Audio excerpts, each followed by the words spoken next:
Hi guys. Well, thank you so much for talking to us today. Because honestly, No, thanks for having me. Much. And also, like, thank you so much for supporting everything and doing free classes for people, because I can't even explain how much it's helping people. It's unbelievable. And to have someone like yourself doing it as well, I just feel like it's a huge message to like our industry to know that they're being supported by people as well. And yeah, so just thank you. Oh no, you're welcome. It's really good for me too. Like I'm really enjoying it. It's it's kind of we're all feeling a little bit kind of on our own at times, aren't we? And so Thursday nights are like highlight of my week. Even though it's kind of odd, isn't it? I mean, you guys know, because you teach, like you're essentially like looking at yourself on the phone, but because you're talking to a lot of people, it makes a huge difference. And then obviously with people posting their videos after class, it's like it's just a real great moment of the week where you really don't feel like you're on your own anymore. So no, I really enjoy it too. That's so true. Thank you for you guys for helping promote the class. Oh God! Oh my God! Yeah, like you don't need help, but it's one of those things. The first time you do it, you're doing it like full out. I remember we like looked at each other and we're like, imagine if no one was doing this and it's just us. Like, yeah. We'll probably do that anyway. Like we love it. But it's also when you're like, should we go from the top? And you talk to your phone and you go, oh wait, nobody can hear me. Nobody can hear me. It's also, I've got this habit of going, good, great. Like during it, like who are you talking to? Like you have no idea. It's like you're literally just on your, it's like you're kind of like giving yourself a pat on the back. It's like, great, good, that feels good. Yes, come it's on. Like, yeah, really makes sense. There was this once, I think it was at the second class I did.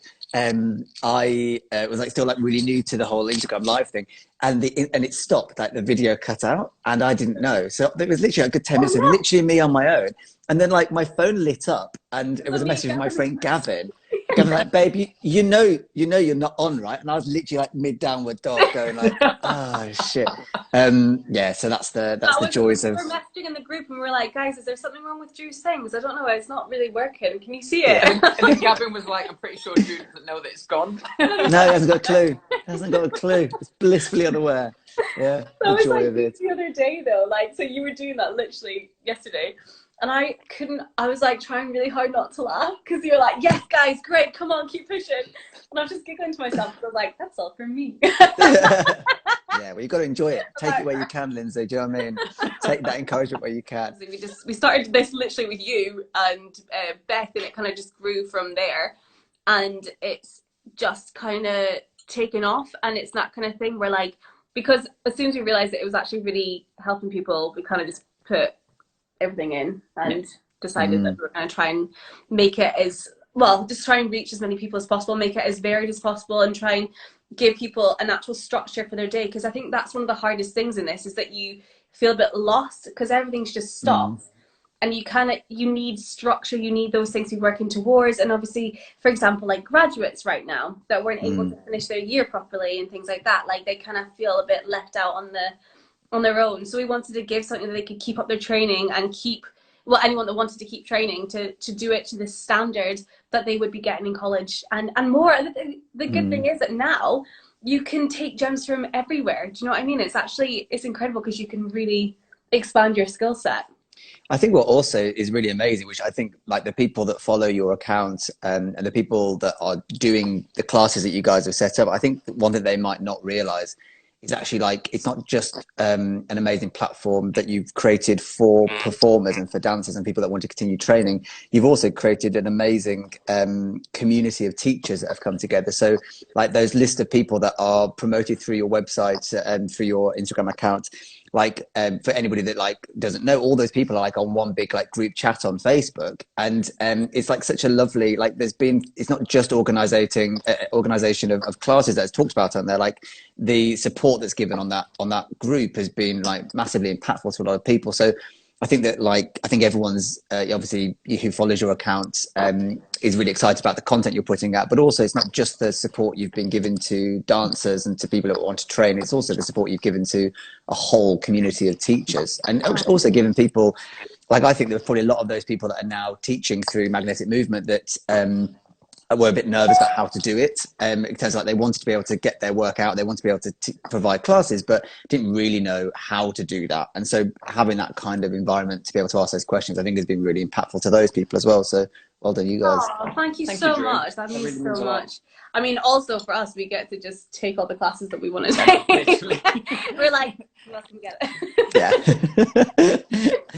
I mean, the team that we've managed to like gather together now is that group of people are so inspiring as a whole. Yeah. And I think that's the thing that's so special. Every single individual has been put in the most gorgeous energy into their classes as if it was their job. And I think that's the thing that is so inspiring and uplifting, because then people see that and they go, God, they're just giving, and everyone is giving such a level that and it's just amazing as well, just across the world, the amount of, we've had some lovely messages from people all over the world saying we don't have this in our country. Thank you for all the teachers giving up their time to give us something that we'd never actually get the opportunity to experience in these live classes. Well, so how have you personally been finding like isolation and stuff? How have you managed to stay like positive and stuff through it? Well, you know, like every day for me has been different, if I'm honest, in terms of, you know, like I'm lucky in that a lot of the shows that I was working on are still kind of hanging on. So there's still a lot of work for me to be doing at the moment in terms of structuring my day. But sometimes I just kind of can't face it. And other times, like I have like really productive days and like throw myself into it full throttle. So I think the kind of, you know, for me, it's been kind of like riding those waves and like not particularly kind of giving myself a hard time one way or the other. I was reading an article not that long ago, and I'm not going to quote where it was from because I'm going to misquote it because I can't quite remember where I read it. It's already an interesting story, isn't it? But basically about the fact that like we as a society, or we as a group of creatures are goal based in terms of like we like structure. Like we made up time, we made up money, we made up all these things that basically give us like miniature goals. So it's like to stop us having these existential crises of like what is life on Earth supposed to be about. And so like what's happening at the moment is we have been like catapulted into a time where we don't know the end point, so we can't plan, we haven't got like set things, and like that's put us kind of as a community into like a place of like, you know, I guess kind of anxiety inducing kind of worry.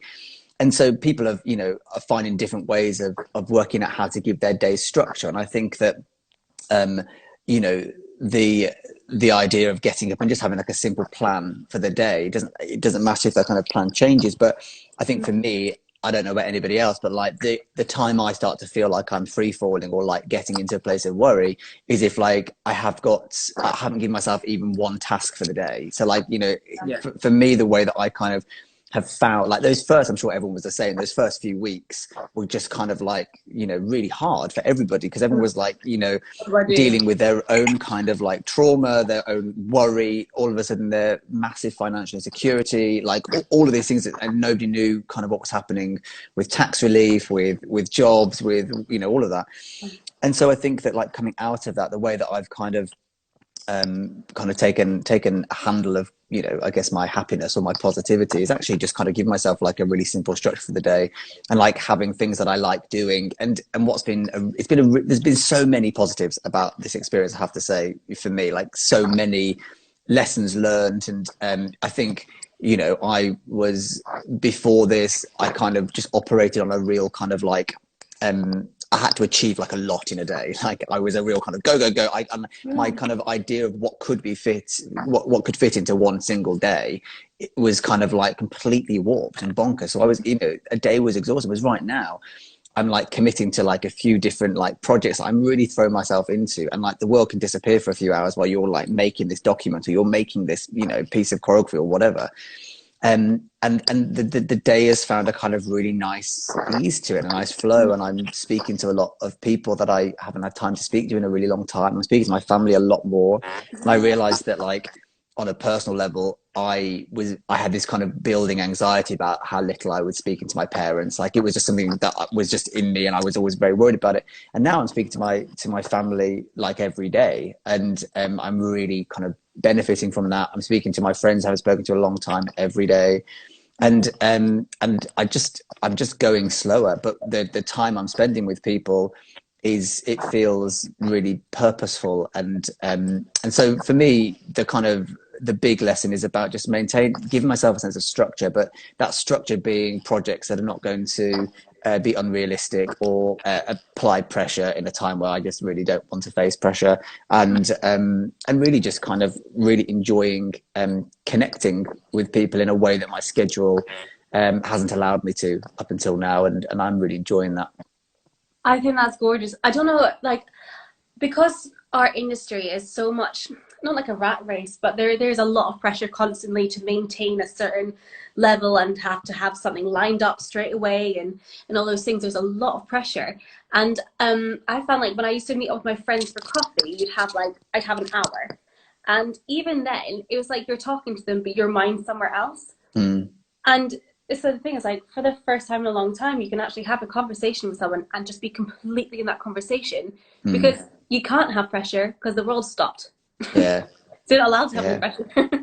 You're so right about that thing of, like, in a way, there's that thing about having right, I've got an hour free. I'm going to do that. I'm going to go see that friend that I haven't seen in ages. And it almost becomes like it's a job. It's like a thing you've ticked off. It's like, right, it's great now because I've seen that person now. Yeah. And, like the phone conversations that I've had recently with friends, it's like 2.5, 3 hours. And you're like, oh my God, like, where did the time go? It's because you're not, like, the conversation is just kind of, it's like a dance within itself. It's kind of bubbling around and bouncing around, and the kind of the dance comes to an end at some point, in terms of, like, yeah, great, well, have a good rest of you. It's kind of like there's no, like, I've got to run, I've got to. So nothing's kind of pressured in that same way, and I think it's interesting, isn't it? Because we as a kind of community, as a theatre community, we're so brought up on that notion of the show must go on. Like, everything is about the show must go on. Everything. It's like, and there's something we love about that. It's something that really feels kind of theatrically patriotic about making the show go on. I've got a broken leg, but I'm still on stage. Oh my God, yeah. I mean, like, how many times have we all been like? I remember my first job, I had an abscess under my tooth, and my whole face had swelled out to here, and there was nobody else that could, like, and I was already on for my cover, and there was, like, so basically I was already doing like a 3-cut track, and I had this abscess under my tooth, and I remember it was Cats, and I was like, and I was on as Mr. Mistopheles, and I was, like, literally painting my face white, just like the little gentle tap, and the resident director kind of drew, like, a U shot. I was like, I can do this. I am gonna do this. And I remember getting into the Mr. Mistopheles solo and being in so much pain that, because I couldn't move my head, that I basically couldn't do the soto period. I couldn't spot. So basically, like, doing the soto periods, I basically just stopped spotting and just was going around on the spot. Basically, then stumbled into a series of gypsy turns, and then basically just, like, landed. It was humiliating. It was so humiliating. But you're so built on that thing of the show must go on. Well, right now the show can't go on. The show isn't going on. So it's making us all sit back and kind of slightly reevaluate some of that stuff, and you go, gosh, some of the stuff we put ourselves through to make sure that the show is still going. But saying that, I feel like that's going to come back pretty quickly when everything's back up and running, and we're going to be protective of our livelihood. Everyone will be like, oh yeah, I'm gonna take breath into my day, I'm gonna be, like, really more grounded, and then as soon as it's over, everyone's going, ah! yeah, that's it. That's exactly what's going to happen. Oh my God. Do you have any, like, this is always my favorite one, what's your worst, like, audition experience? It can be, like, you in an audition, or it could be, like, a whole situation. Like, what's your worst one? Funniest worst, obviously. You don't need to. I had a really, really exceptionally terrible audition for Mary Poppins for the part of Nelius. When it was, like, first going out, and I'd never spoken, like, I'd never done text before, because I went to, like, a ballet school, and then went straight from there into, like, musicals, but always just doing, like, the dance tracks, turn that mic off, you couldn't sing, don't give him text. Do you know what I mean? Like, literally, it was that bad. And so, but I got this audition for Mary Poppins, and they'd sent me some text, but they tend to be, like, the night before. Now, you guys can get, like, script the night before, and I mean, it was probably only about 8 lines as well. It was, like, it was not a hard piece of text. Do you know what I mean? And I just couldn't learn it. Just couldn't. But I basically went in with the script, and Jeff Garrett came up on stage and literally took the script out of my hand and then just started acting with me. And I was about 19. And so I didn't have the confidence to say, I'm sorry, I don't know it. Oh, no. Or I'm going to need to hold it. So I just started making it up. And you could see he was like oh, should we just go from the top? And I was like, yeah, okay. And the only bit I knew was I'm Nelius. So honestly, 3 times in a row, she was like, oh, look, Jane, there's a statue or whatever. And I went, I'm Nelius. And then he'd start talking. I'd be like, isn't it a great day today? Like, no idea. I had no idea. And I remember really clearly that they'd said to me, so I always giggle now when people in audition say, it's all right if I hold the paper. And I'm always like, dog, you hold the paper. Oh my God, I remember he'd said to me, he'd said before the audition, like, oh, look, listen, we don't need to see you dance. Like, we've seen you in Matthew Boy's New Adventures. Like, you just need to come in and read the text, basically. So the only thing I had to do was this bloody text. So I was there in like, you know, jeans, shirt, like, you know, giving it my best, I'm an actor, you know, kind of bullshit. Yeah. And then anyway, so you could see everyone in like the back, because it was actually at the Prince Edward Theatre. That's where it is. It's Soho, Prince Edward, yeah. I got confused with Prince Wales then. So anyway, so you've got all the people, like, including like all the big wigs at Cameron McIntosh, is like at the back of the auditorium, a little the proper chorus line style. Do you know what I mean? Like, back on the day, you're auditioning on this stage. You can't see their faces, and you're like, who are you? Do you have a soul? Literally just in these little lamps and miles away. So I was just standing there kind of going, oh God, I really want to die right now. This is terrible. And anyway, so I did this. It was terrible. Jeff was like, Drew, don't worry about it. Like, and basically he just walked off into the darkness. I'm just standing there on the stage. Like, this is really bad. And then Jeff comes back up and says, now listen, I know we said we didn't need to see you dance, but is it all right if we just do a bit of the choreography? And I was like, there's me thinking like, yeah, you've got it. He's like, I'm really sorry we brought this kid in. I know he's a complete nutcase, but just, you know, see him dance, it'll be fine. Anyway, and I was like, I've only literally, like, because I'd just come back from holiday, I literally had my suitcase of holiday, and I got no dance kit with me. And so all I had was these like pajama bottoms that were like, they were like Puma pajama bottoms that were like silky material. So I didn't have any, let's just say I didn't have any appropriate underwear. So basically, I was like, yeah, fine, I'll be, of course, anything you want. So like, run off, get changed, come back on stage in literally like a smart shirt and these like silky pajama bottoms with like really inappropriate underwear on. And I start leaping about thinking like, let's just say it was really inappropriate. You didn't want your split jersey that day. Did no split jersey. So that was kind of terrible. But like, yeah, the dancing, and I was really bad at the dancing because I was dancing in slippy socks. So you can imagine it was just like, I was thinking, oh my God, you've called me in for this audition, and it was really bad. So that was probably another embarrassing Cats audition. My very first audition ever. I had snuck out of school, and because I was like 17, I found out they were doing an open audition for Cats, and I snuck out, went to the audition, and basically they were looking for like a swing, like a kitten swing, basically. So I was standing kind of like, you know, they did the cuts anyway, we got down to the last 5, and they were standing in a line, and like my dream role was Miss Mistopheles. Like, I was obsessed with it. My teacher at college like taught me the whole solo. Like, I was obsessed with Miss Mistopheles. And so I'm standing in this line, there's 5 of us, and I'm the middle guy in the line. And so we stand, and then Chrissy Cartwright says, to the guy at the end of the line, okay, do you want to step forward and do Soto pirouettes? And I was like, they're looking for Miss Mistopheles. So I'm literally there, like, living my best Miss Mistopheles dream. And I thought they were going to go down the line and like see everyone's Soto pirouettes, right? And anyway, this guy steps forward, does, you know, really good Soto pirouettes, sets back into the line, and then like everyone at the table like looks at each other and goes, like grabs all the papers, like starts shuffling CVs. I was like, oh God! So I literally like leapt forwards, and I was like, oh, I'm so sorry. Like, can I please show you some Soto pirouettes? And Chris was like, yes, of course. There you go. You know, so I basically do my Soto pirouettes. And then she's like, okay, I'm back in line. And then I sit back in line. And then she goes down the whole, like, she was always going to get everyone to do it. But I was like, so kind of like keen and like, you know, desperate. Well, in the audition, after that, she'd maybe do like so at the end of the Soto pirouettes is like a double tour. So like I did a double tour, landed in 5th position. It's probably like the best I'd ever done it. And then she was like, okay, can you do that again, please? Can you do that and see if you can land in the double tour? I just want to see if you can do it again properly. So I did it, landed 5th position, was like, bam, great, back into line. Anyway, in my like 17-year-old brain, like that was the reason I got the job. Like, I put all this weight on the fact that like I landed this double tour. It was like I was obsessed with it. Then on opening night of Cats in Germany, we did it, and at the end of Ballet Boy sequence, it's like a double tour. Anyway, on the opening night, end of Act 1, the ball, I did this double tour and I bounced out of the 5th position. And they had to come and get me out of the toilets because I was crying so hard, because I thought that like the only reason I'd got the job was because I'd landed this 5th position.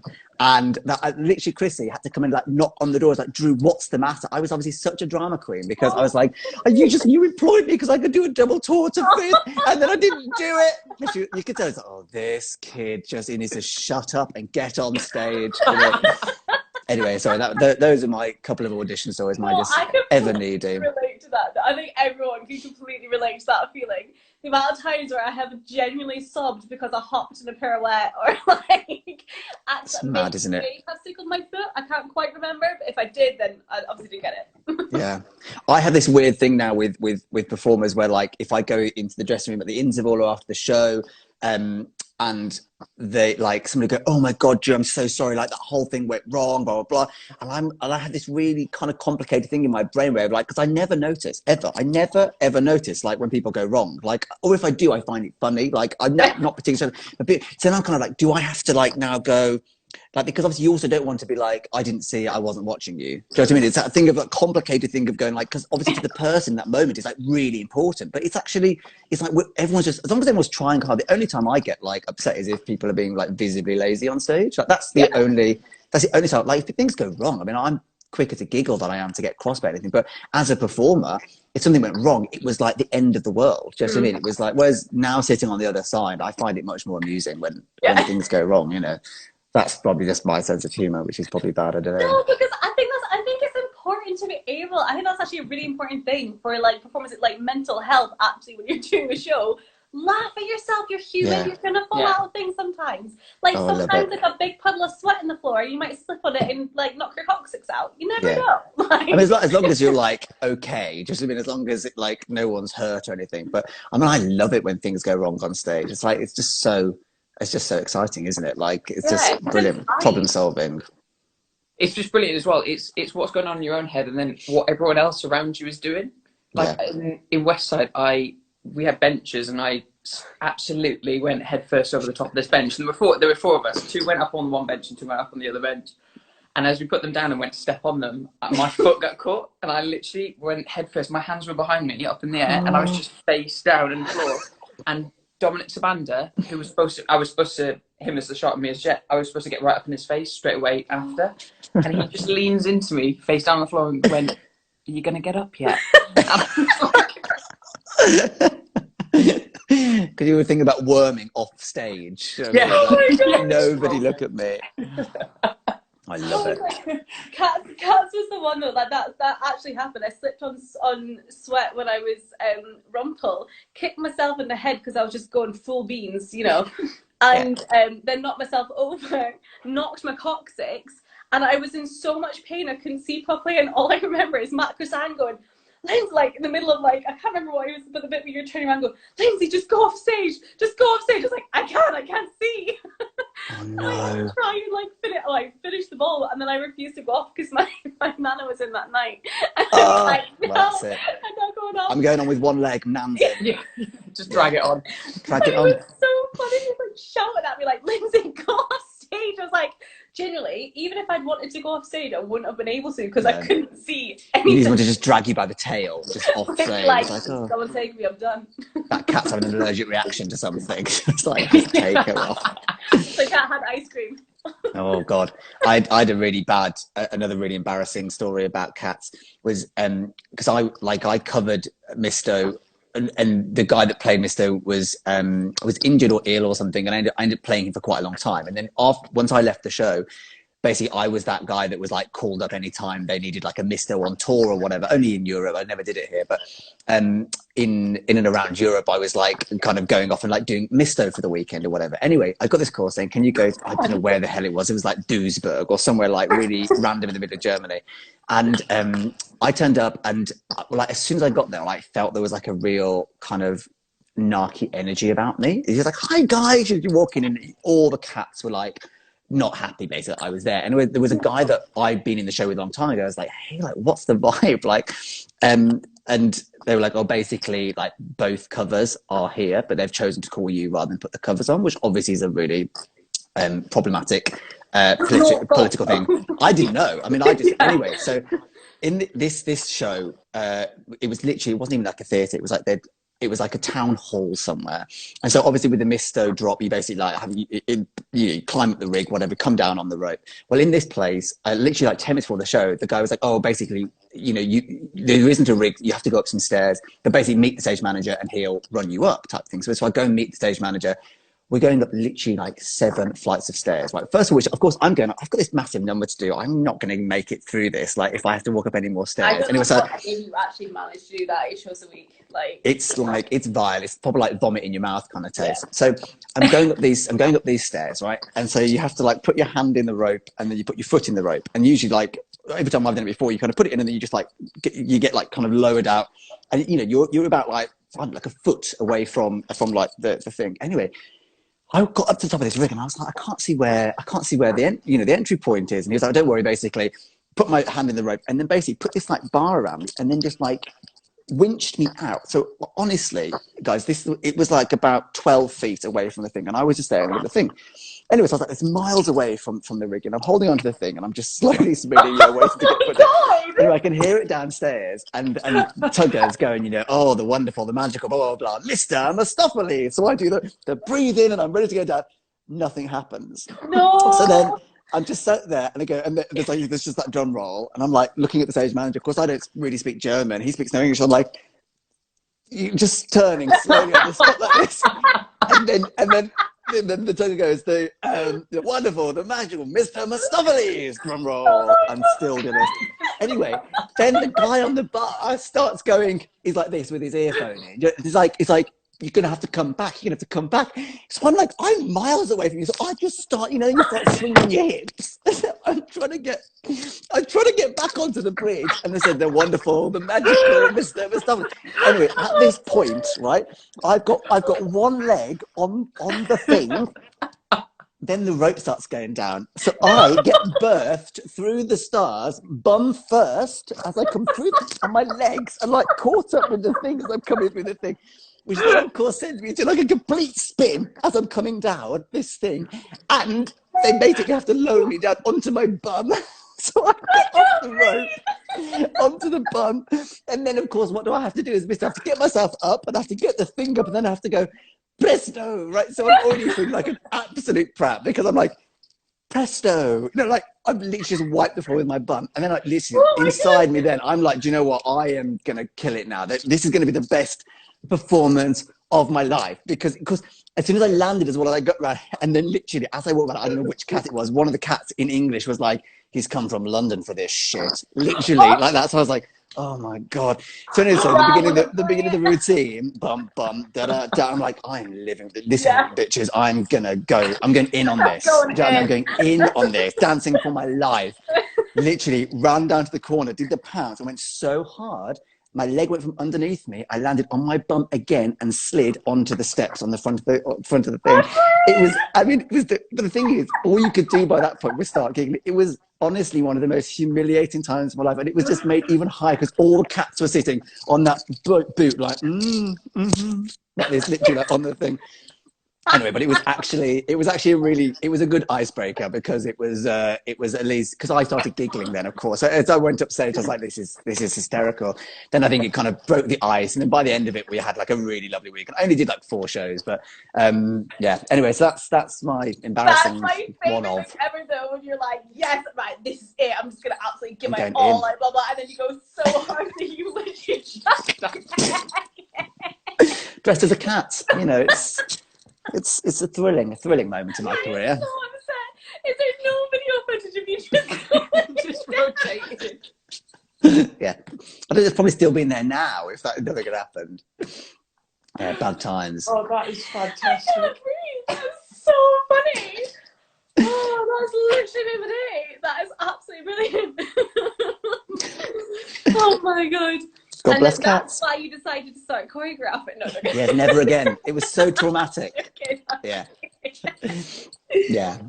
Oh my god, this is one of the funniest interviews. Yes. We don't over the interview, we just have a chat. That's good though, isn't it? It's like, it's nice.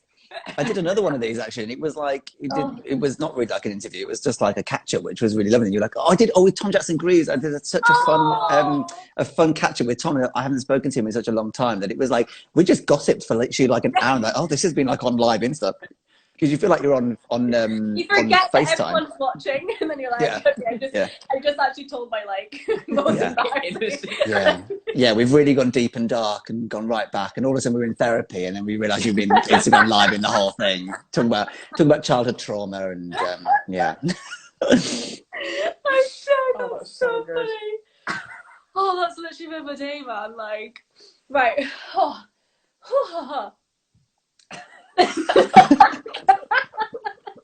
I've now just got this image of you just rotating down the line of the bum, like arse first out of the stars. It's the way to be. I've always been a classy cat. It's an entrance. That is the best thing ever. What actually made you like when did you decide that you wanted to do choreography? Did it just kind of happen, or were you like, no, this is actually what I want to do?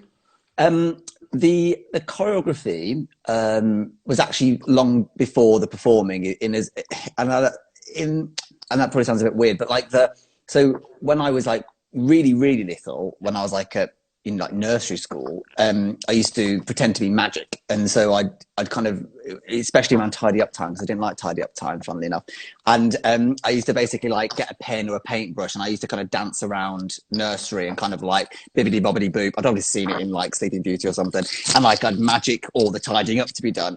And my teacher, my play school teacher, nursery teacher, spoke to my mom and was like, you know, Drew's like dancing all the time. Like, when did he start doing classes? And my mom was like, he doesn't do classes, but he just does it all the time. He's just dancing all the time. And so my play school teacher said to my mom, well, maybe it'll get rid of some extra energy if you take him off to classes. And so I went to ballet first when I don't know, how old are you when you're in nursery? I don't know, like 5 or something. Is that 4? Oh, God knows. And I hated it. I really hated it. Because it was like, what I didn't like at the time was doing what somebody else told me to do. I wanted to make up the dances, basically. And so my cousin, this isn't it, you know. And so I started to I just carried on dancing a lot for myself. And then I went to my cousin, started doing disco and freestyle classes. And I liked the sound of that because I thought it meant what essentially I now know is improvising. It actually isn't. You still learn dances. But when I went, and I liked it a lot more because I liked the style a lot more, and I liked the people. I made friends there, and I started this kind of trick of learning the dances. But when I was learning the dances, I just saw it as like a menu that I was like learning steps that I could use if I wanted to. Yeah. And then I started to do this really irritating thing where I would do competitions or I'd do shows or whatever, and I would forget the combination on stage, but I'd have actually secretly prepared my whole own routine that I just had to make it up because I forgot the routine. And there's literally videos of me like at 6 years old, like in a line with like other kids, and they're all doing the step together, the step start, and I'm giving it my own thing, like epileptic fit. So I think that, and then when I started to go and see like formal shows, the only real insight into my life here, right, Liz? Is I feel like we're so similar. Like, oh yeah, it was me as a kid, like doing something completely different. Yes, and living for it. Living for it. Well, I think that's probably the choreographer in you. Do you know what I mean? It's like that's where it starts, isn't it? Is the desire to put those things together. And then when I started to go and see like formal shows, like I went to see Joseph and the Technicolor Dreamcoat and things like that, then I kind of, like, looking back on it, I never came out of the theatre and was like, oh, I wish I could dance like that person or sing like that person. I always, like, when I saw a show that I really liked, I always like wished it was my idea. Like I was like, oh, I wish I thought about that. And so I started to put on shows in the playground, which didn't make me very popular. And like, yeah, I used to like do. I've told this story before, but when I'd gone to go to the theatre, I'd like noticed what I now know is the cross arch of the theatre, and I went into the playground and I realised how similar that was to the football goalpost that was in the playground. So I was like, I took up residency in the football goalpost, and I put on my productions of Joseph Technicolor Dreamcoat and Grease and things like that. in the football goalpost, and like not having any idea about what what football. Oh, and I kind of knew the basics of football, but I was always like, when the lads were going like, get out of the football, blah blah blah. I'd be like, you've got another one. There's another one down there. You can go and play football with that one over there. Like, I'm doing this one. So I kind of was like, lead dancer and goalie for many seasons at Cooper and Jordan Junior School, and so then basically I kind of. The kind of light bulb moment for me was when I was very young, was when I did the show called The Snowman, and I was the original little boy in The Snowman, and so when they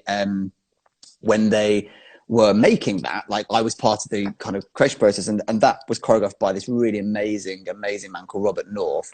He was a kind of contemporary classical choreographer, really generous Canadian man, and he when I was probably really irritating, to be honest, because I was like, we were doing like the snow dance, and I'd have all the opinions. Do you know what I mean? Like that kid that you probably want to absolutely smack around the face nowadays.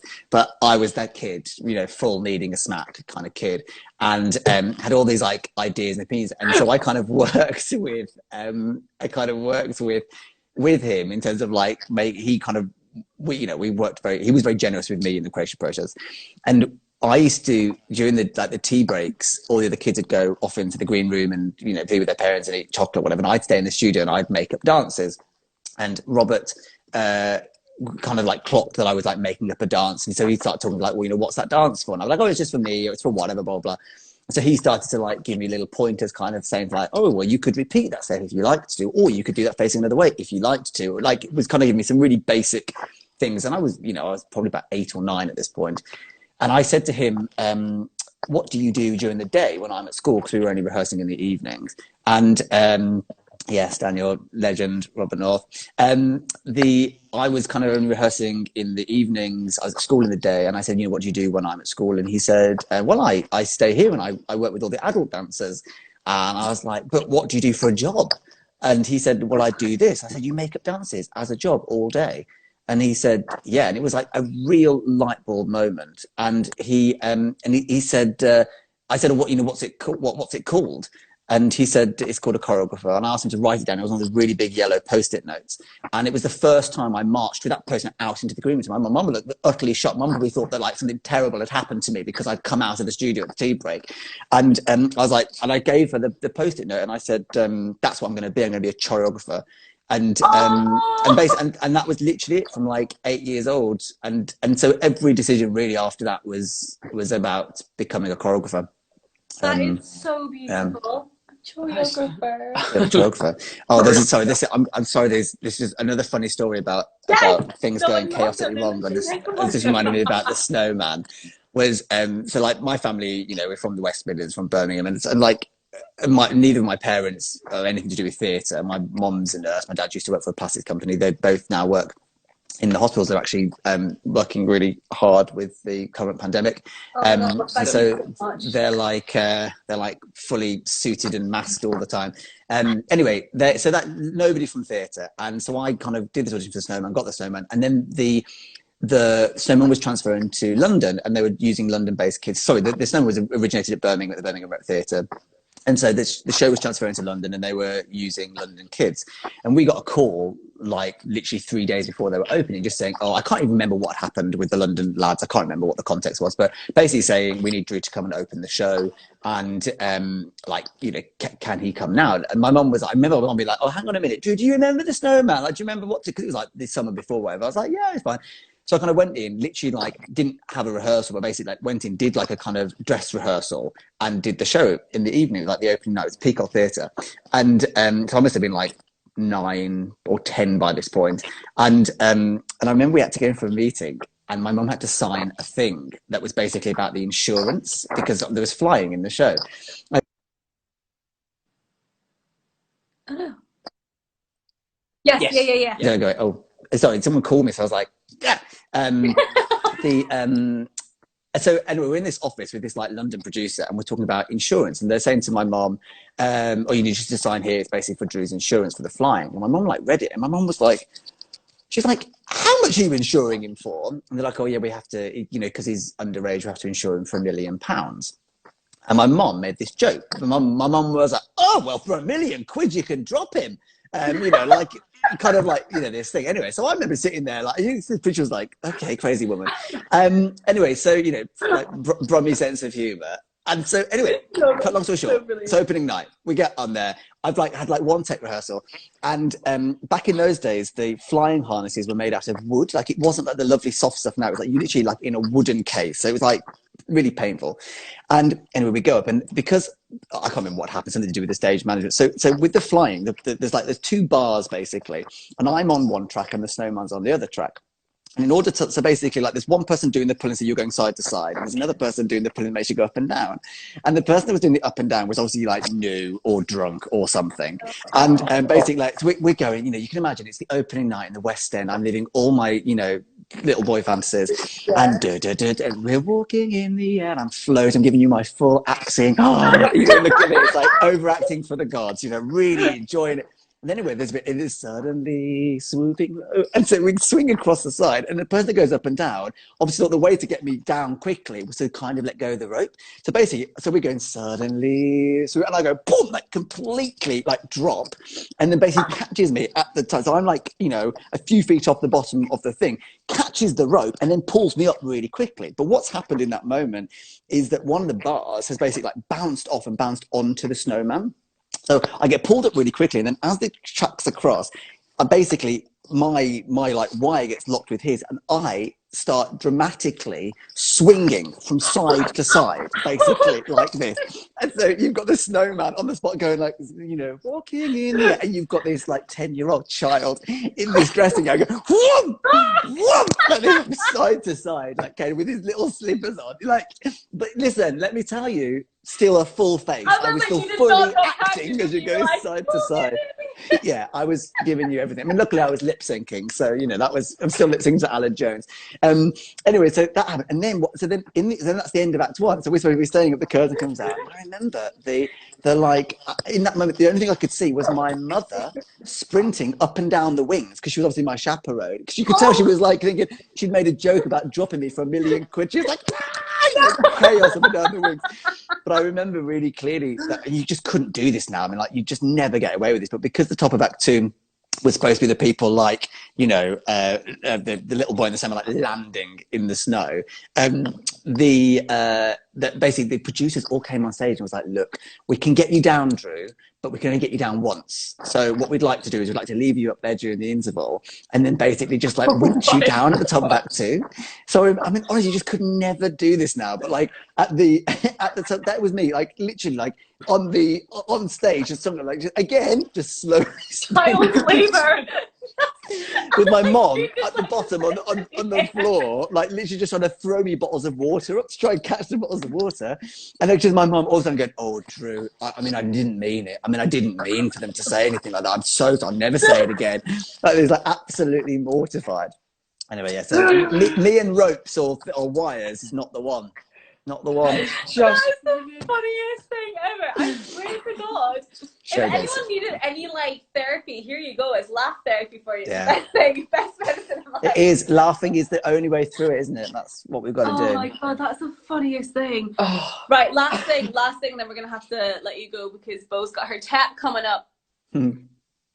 Obviously, you've choreographed in like London, Broadway. What's the difference between the two? Is there any difference in the way that you prepare them both, and like energy wise, feel wise? Like what's the difference? Well, a massive difference is the unions. And so the way that I was allowed to interact with the cast is very different to the way that it is here. In terms of the like for example, in like a tea break, which they all laugh at me for because it's a coffee break there. They literally thought I was being like pastiche Brit. Like it got a giggle every time I was like, right, tea break. The way they take breaks there is very, very different. Like they have to have 5 minutes every hour, or you can kind of go over and do 10 minutes. That basically they don't do, like when we have a tea break, it's like 15 minutes, and it means you can go to the toilet, you can nip to the shop, you can check you have like 15 minutes to yourself. They don't have that. They basically like have 5 minutes every hour, which means that you can like sprint to the toilet and get back again. But weirdly, it's when I first found out about that, I didn't like the sound of it. I was a bit like, like you've got no time to kind of, because I very often use the tea breaks to like prep what I'm about to do in the next session.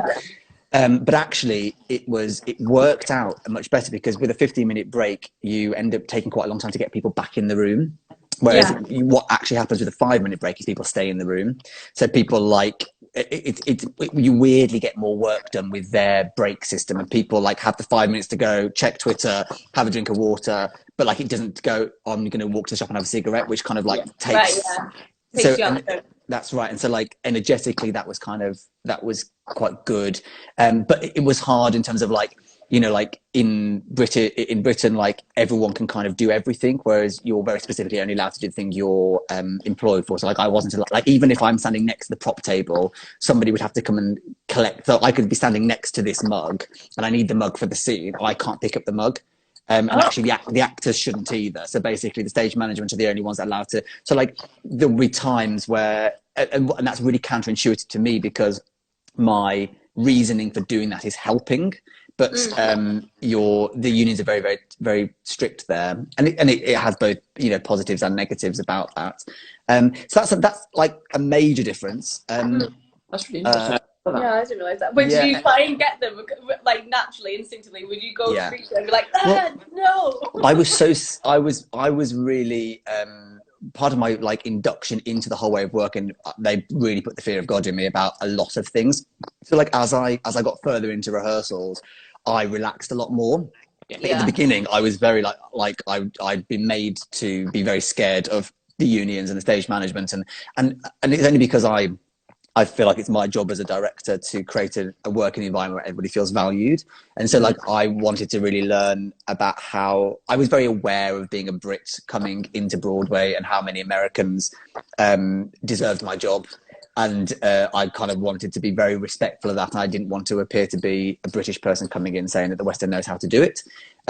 So I think there was a lot of things going on in my mind during that rehearsal process. It wasn't just about making the show. It was about kind of ethically how to be a Brit on Broadway. And so I think that played a big part into that. But really, I mean, the sense of humor is very different. There was a moment, because obviously I was directing and choreographing. There was a moment where I'd got 2 rehearsals running at the same time, and I got my 2 associates. I got the associate choreographer, associate director, like in it, and I was basically running between the 2 rooms. So I'd come in, set the task, tell them what they're going to do, and then that'd be clean, and then I'd run, blah blah blah. And so I kind of like, I don't know, it's just a really giggly mood, and probably overtired. And I was like in this rehearsal room with all like the female ensemble, and I was like, oh, you know, and we did the thing. I was like, girls, you look fabulous. Right, I've got to run next door. I've got to pretend to know what I'm doing as a director, like as a kind of joke. And everyone was like, Drew, like, you should really stop putting yourself down. Like, we really believe, we think you're a really good director. And I was like, oh, thanks. I mean, I was kind of joking, but this has now turned into like a real moment. And it was like, it's that kind of like, we're just so self-deprecating in terms of like, you know, we put ourselves down all the time. But you kind of mean it, but you don't mean it. But like at the same time, it was like a real moment. It was like, oh, I'm gonna have to stay here now because I think everyone thinks I'm having a complete kind of, you know, self-confidence crisis. So yeah, that kind of sense of humor was quite different, and I'm not quite sure they always got me, because I like laughing. Like it's I like creating working environments where people cannot take them, like, to work really hard and take the show very, very seriously. But in order to do that, to like try and eradicate any insecurity by everybody kind of not taking themselves so seriously. Is kind of my thing. Hairspray is still like one of my favorite creative processes. That was just so much fun. We laughed so much during that. I don't know how you can't not laugh though in Hairspray. Like, it's just such a joyous show, isn't it? Really, but yeah. Oh my god, I loved it. It was so good. Right, we're gonna have to let you go, but thanks for having me. So much. I don't think I've laughed so much. Like, that's what's gonna get us through. Yeah, everyone's comments, if you literally just scroll up, all it is laughing faces and stuff, and everyone's just like, basically me just humiliating myself, you know, in public. So no, but because everyone can like relate, can connect to it. Like, it's so important. Honestly, thank you so much. Well, thanks for having me. Incredible. I hope you guys have a good rest of your day. You too. See you soon. Yeah, we can't wait to talk again. But well done, guys. Well done for everything you're doing. Thank you. Thank you. I'll see you guys later. Bye. Bye.